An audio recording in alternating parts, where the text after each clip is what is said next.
In every moment, you choose who you want to be and how you want to live your life. It's your ultimate power and your inescapable responsibility. You are the master of your own reality. It doesn't always feel that way, though, right? I mean, too often we believe the awful fictions of our fears. We believe our misperceptions about success and value, about the force of luck in our lives. We surrender to our self-limitations. We perpetuate our insecurities and vanities, and we fail to truly listen to each other and to our own hearts. How do we take back control, creating the lives we want for ourselves with awareness and accountability? That's the question we consider in this interview series, Mastering Your Reality. We talk about that idea with remarkable people who clearly have a lot to teach us on the subject. Today's guest is one such person. Celeste Headlee is an accomplished journalist and host. She's the host of On Second Thought from Georgia Public Broadcasting, a great NPR show. Celeste has interviewed zillions of people over her career in journalism. As she puts it, from billionaires to janitors and everyone in between. She's clearly learned a lot about having a good conversation, and she's got a lot to teach us. Her TED Talk, 10 Ways to Have a Better Conversation, has about 10 million views. It's phenomenal. I've written about it on my blog. You should definitely check it out. And she's got a new book out called We Need to Talk, How to Have Conversations That Matter. Super excited to speak with you, Celeste. Thank you so much for being here with us. Thank you for having me. Awesome. So I want to dive in and talk a little bit about a piece you recently wrote for the TED Ideas blog about this notion of, I know exactly how you feel, and this instinct we often have to sort of share that sentiment with people, to put what they're trying to tell us, to shoehorn it into our own worlds and our own realities. Can you talk a little bit about why that's not such a good idea? Yeah, and I understand the impulse. It's actually pretty natural. Your brain, when someone is telling you about something or you encounter something, your brain naturally looks for relevant experiences so you can put it in context. It's part of your brain trying to help you understand what's happening. The problem is when you verbalize that to the other person, because they need someone to hear them. They don't need you to suddenly turn the focus back on you. And even though it feels often as though what we're doing is expressing empathy, some people describe it as they want to tell someone, I know how you feel. I've been there before. You're not alone. And I understand that impulse, but that's not how it comes across to the other person. Basically, what you're doing is taking the attention away from what they're suffering and pulling it away to what your own experience is, and that's not what they need. And even further, in that piece that you talked about from TED, I explained you don't actually know how they feel. And it really doesn't matter how similar your experience was. You're a different person. They're in a different situation. There are so many variables that you don't actually know how they feel. So it's best not to say that. Yeah, and that's a part of it that's so fascinating to me, right? I mean, each human being is really a universe unto him or her own self. Like we have no idea truly what's going on in someone else's life or world, and yet there's this illusion that we do, right? Yeah, and you know, part of that again is your brain trying to protect you. When you've had a really traumatic experience, as time goes by, time heals all wounds, right? Your memory will begin to fade, and that's partly because your brain doesn't want you to have to keep experiencing that trauma as though it were fresh over and over and over again. But what that means is as you become more comfortable, you're less able to accurately describe or even understand the suffering someone else may be going through. So if you lost your job 3 years ago and someone just lost your job, you literally don't know how they feel because your memory of it is not good anymore. Your brain has faded that to black. It's fascinating. It's absolutely fascinating. And yet we feel this pull to try to relate. It sounds like often, am I right to say that one of the sort of themes from your work is less is more, right? There's this desire to talk, to fill space, to relate, but often like I'm sorry or like I hear you is like literally all you need. Yeah, and what I found in situations where someone's really suffering is that I literally don't need to say much at all. I had a situation, and it's something I described in my book, and where someone called me to tell me that she was getting a divorce, and I said maybe a total of 20 words over the entire course of the conversation. I said things like, "I'm so sorry that's happening. How can I help you? Is there anything I can do?" Um, that's about it. And at the end of the conversation, she says, "Oh, Celeste, you just give the best advice," which I'd given her zero advice. I just want to be clear about that. But what she really needed from me was for me to be heard. She didn't need advice. She would have asked for advice. She didn't because she didn't need it. She wanted a witness, not an advice columnist. It's a human need as real as hunger and shelter. I think that the need to be heard and understood. Yeah, and yes. And it's really interesting the power of listening to somebody and the kind of empathic bonds that are so strong we can even track them scientifically.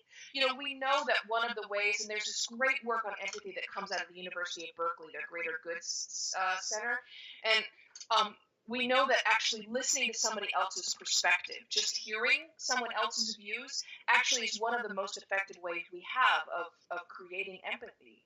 Um, and because empathy has been dropping over the past 30 years, that's something maybe we should all be focused on doing, is finding ways to get it back. Amen. It's certainly a very timely moment, to be considering these things, to be writing about these things. As you do, I wonder, do you ever get frustrated or despair of the sort of quality or lack thereof of the debate these days? I assume you mean the political debate, which is. I wish I could confine it to political debate. I mean, primarily, but it just seems that that's fueled a sort of a general coarseness in conversation, a lack of interest. Yeah, and it's hard to tell which is the chicken and which is the egg, right? Is the politics reflecting greater society or the other way around? And the other thing that's so sad about it is that you can't even avoid political discussions anymore because we've literally turned almost everything into politics. Um, and yeah, do I despair all the time? I'm a journalist, and we're a pretty cynical group. um, you know, a fake journalist or a real journalist? I am a real journalist. I feel real despair. I have for years watched how the real sausage is made in Washington, and it is not a pretty sight. So, but I have a lot of hope. And you know what? I'll tell you what. The TED Talk is now up to above 12 million views. Wow, that's awesome. And I'll tell you the reason I mention that is because when I first wrote that piece, and when I did it at the TED event, I did not expect anyone to be interested in it. I mean, honestly, I really thought it would be relatively boring to other people. I didn't cut my hair or put on makeup for the event. That's how little I thought. And then when it went viral, after I got over the surprise, I think that gives me hope. It's been translated into dozens of other languages. What this tells me is that I was able to articulate something that people were already worried about and concerned about and thinking about, right? I mean, clearly that must be why it's gone viral is because people are worried about this. They know something's going wrong. And that's a good thing. I agree with you. I think you don't give yourself enough credit. I mean, the 10 pieces of advice and the way they're delivered is phenomenal as well. But I hope you're right. I hope, a big part of it is like you said, people craving, I guess, progress in this arena. It's certainly one that frustrates me a lot. Going blind in many ways made me, I think, a much better listener, and it helped me to sort of more deeply, more comprehensively appreciate the importance of listening or whatever. But at the same time, it I don't know, it exacerbates my my angst, I guess, about the current discord in our world. It's so interesting. When I thought about preparing for this interview, and I was thinking about what that must be like to cut out one of the more powerful senses and how that might affect your listening, because the voice is this incredibly expressive instrument, and you're hearing it kind of uncut, right? I mean, in a way, that's kind of, I'm not trying to diminish the part of that that's really difficult, but in a way that's sort of a really small silver lining, because at least you have been come closer to the real magic of the human voice.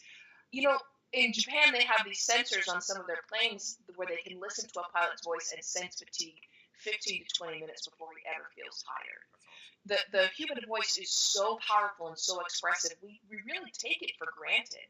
And when we use things like email and text to replace our face-to-face and voice-to-voice conversation, what we're really doing is we're ignoring and not using this unbelievable tool at our disposal, and it's such a waste. It really is such a waste.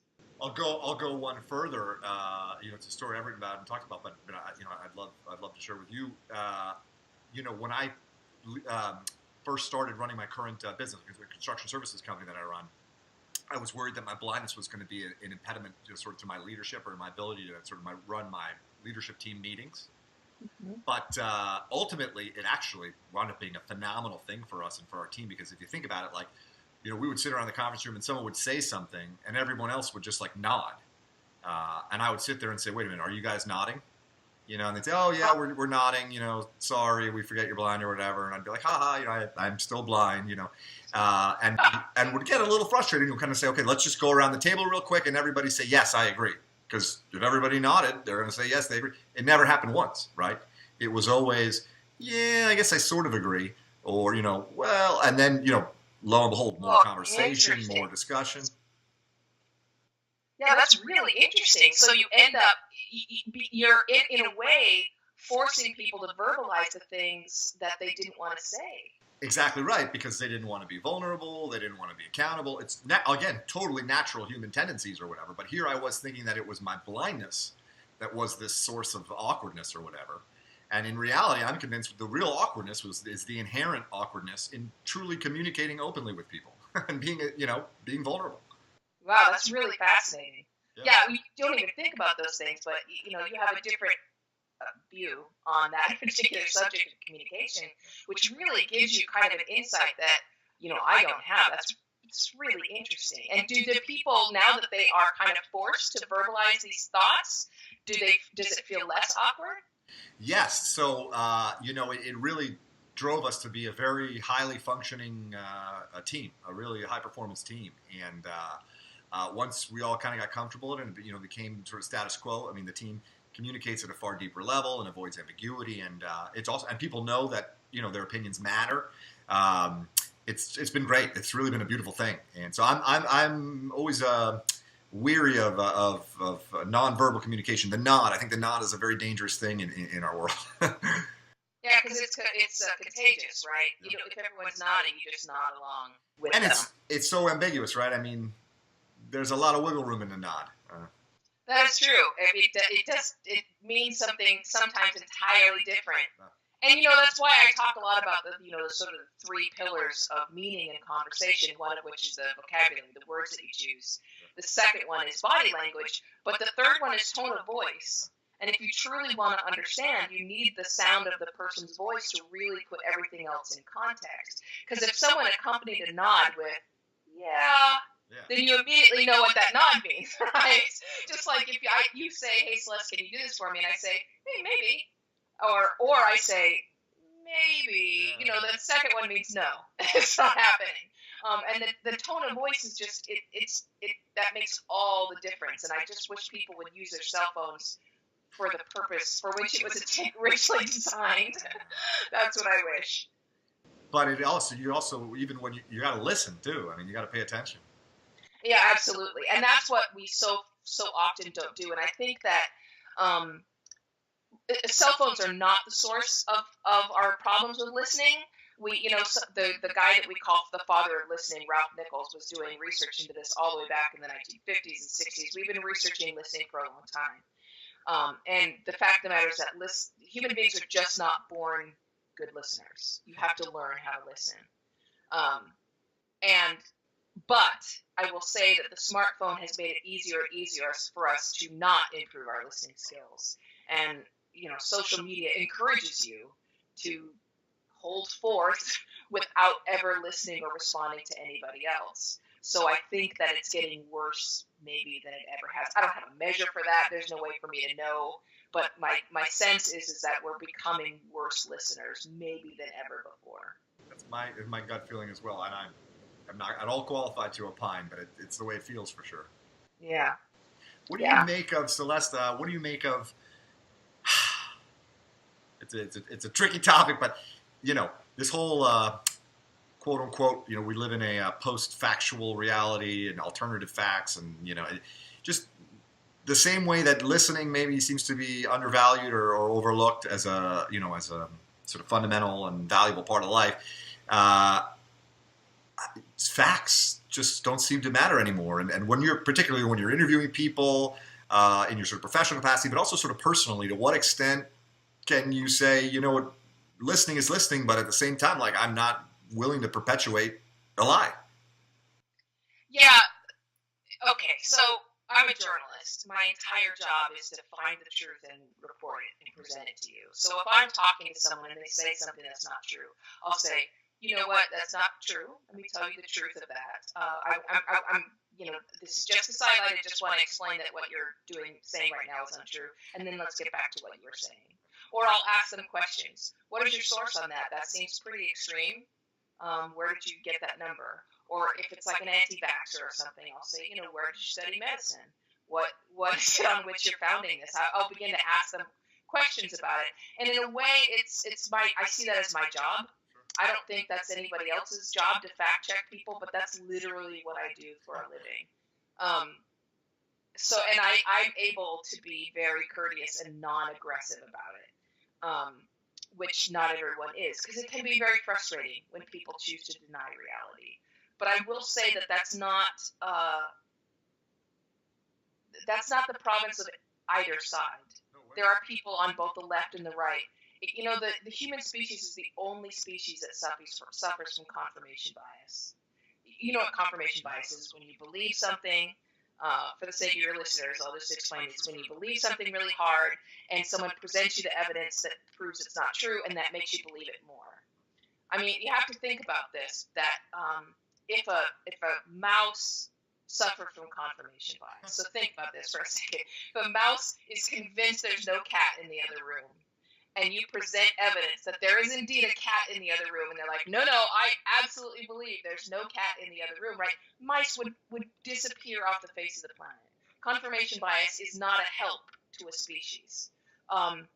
So we're the only ones that do that. And I'm not entirely sure why that is. I'm certainly not a biologist or a neurologist. But I will say that the same researchers that were studying what I was just talking about have found a crack in that. So if I can give you a little bit of a glimmer of hope here. Okay. They did some research in which they would ask people, what do you think we should do about the situation in Ukraine? And then they would ask them, okay, here's a map of Europe, point to Ukraine. And the worse your geography was, and they were all bad. I mean, the average was off by 1,800 miles. Okay, people did not know where Ukraine was. The worse your geography was, the more likely you were to recommend military intervention.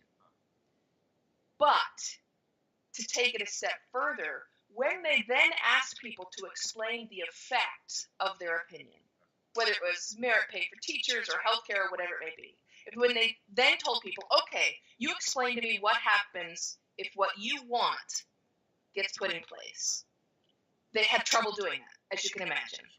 And suddenly a crack would appear. They begin to doubt their own opinion.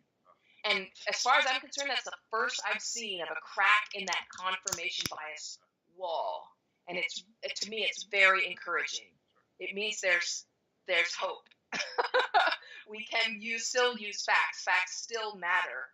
It's just we have to sort of get through this delusion that Google has given us that we're all a couple clicks away from being an expert in everything. That's what we sort of need to get through. Well, thank you for the glimmer of hope. Mission accomplished. You left me with a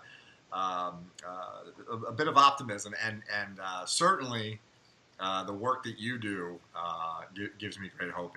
It's a real joy read your work and follow what you're doing. And I wish you the best of success. This has been awesome. I would love to talk to you again someday.